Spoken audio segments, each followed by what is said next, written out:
Did you know your banana peels and coffee grounds are actually garden gold? Let's turn that waste into powerful compost your plants will love. Starting your own compost at home is one of the most rewarding and environmentally friendly habits you can adopt. Not only does composting help reduce your household waste, but it also creates nutrient-rich material that can transform your garden, nourish your plants, and contribute to a more sustainable future. Whether you live in an apartment with a small balcony or have a spacious backyard, composting is accessible to everyone. Let's explore how you can start composting using kitchen scraps, common pitfalls to avoid, and tips to make your composting journey successful and enjoyable. Composting is nature's way of recycling. Instead of sending organic waste to landfills, you can break it down into valuable humus, a dark, crumbly substance that improves soil health. The process is simple at its core. You collect organic matter, allow it to decompose in a controlled environment, and use the finished compost to enrich your soil. It's a beautiful cycle that mimics what happens naturally in the forest, where fallen leaves and decaying matter feed the earth. To get started, the first step is deciding where you'll compost. If you have outdoor space, a pile in the corner of your yard or a compost bin works well. Compost bins come in many shapes and sizes, from simple open bins to enclosed tumblers that make turning and aerating easy. If you're short on space, consider a countertop compost pail or a small worm bin. Vermicomposting is a great indoor solution that uses worms to break down food scraps quickly and efficiently. Once you've chosen your composting setup, it's time to start collecting kitchen scraps. The golden rule in composting is to balance green and brown materials. Greens are nitrogen-rich and include most kitchen scraps, such as fruit and vegetable peels, coffee grounds, tea bags, and fresh grass clippings. Browns are carbon-rich and include things like dry leaves, shredded paper, cardboard, and sawdust. For a healthy compost pile, aim for a ratio of roughly 2 parts browns to 1 part greens. This balance ensures the right environment for microbes to thrive, breaking down the material efficiently and minimizing odors. Let's look at what you can compost from your kitchen. Fruit and vegetable scraps are ideal. Apple cores, banana peels, carrot tops, potato skins, and citrus rinds all break down well. Coffee grounds and tea leaves add a boost of nitrogen, and their filters or bags, if made of natural fibers, can go in too. Eggshells are a great addition, providing calcium for your compost, but crush them first to help them break down faster.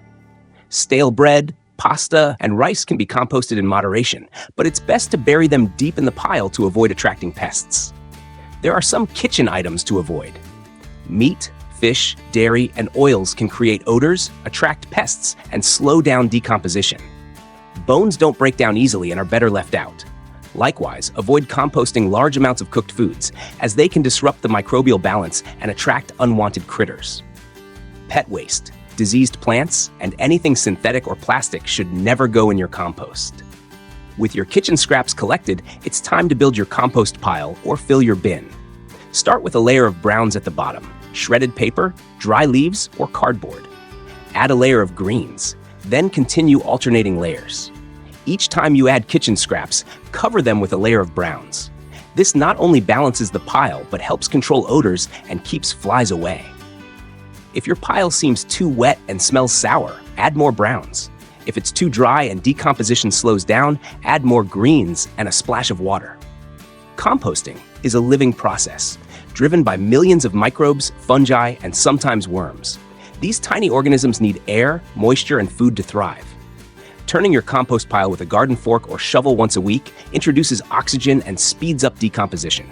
If you're using a tumbler, give it a few spins every few days. Keep the pile moist, like a wrung-out sponge, not soggy, but not dry.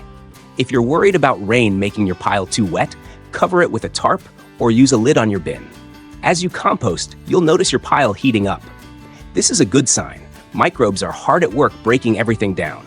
The pile may steam on cool mornings, and temperatures inside can reach 130 degrees Fahrenheit or higher. Over time, the materials will shrink, darken, and become crumbly. Depending on the season, pile size, and how often you turn it, finished compost can be ready in as little as 2 months, or it may take up to a year. If you want to compost indoors or have limited space, vermicomposting is a fantastic solution. In vermicomposting, Red wiggler worms break down kitchen scraps in a bin. You'll need a shallow container with a lid, bedding material like shredded newspaper, and a starter batch of worms. Feed them small amounts of fruit and vegetable scraps, burying the food under the bedding. Avoid giving worms citrus, onions, and garlic, as well as meat and dairy products. The worms will create rich castings, which can be harvested and used to fertilize houseplants or garden beds. Composting isn't just about making soil. It's a way to connect with nature, reduce your carbon footprint, and participate in the cycle of renewal. If you have children, involve them in collecting scraps, turning the pile, or checking for worms. It's a great educational activity that teaches patience and responsibility. Here are some common composting challenges and how to overcome them. If your pile smells bad, it's usually too wet or has too many greens. Add dry browns and turn the pile to aerate it. If your pile isn't breaking down, it may be too dry or lack nitrogen. Add water and more kitchen scraps. If you notice pests, such as rodents or flies, avoid adding meat or cooked foods. Keep scraps covered with browns, and use a closed bin if needed.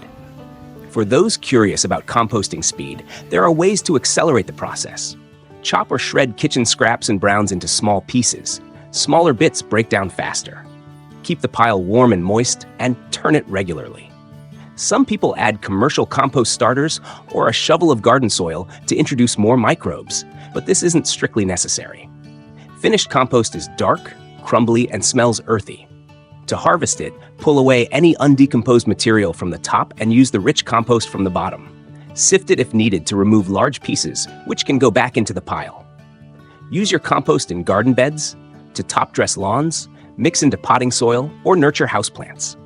Compost improves soil structure, retains moisture, feeds beneficial organisms, and reduces the need for chemical fertilizers.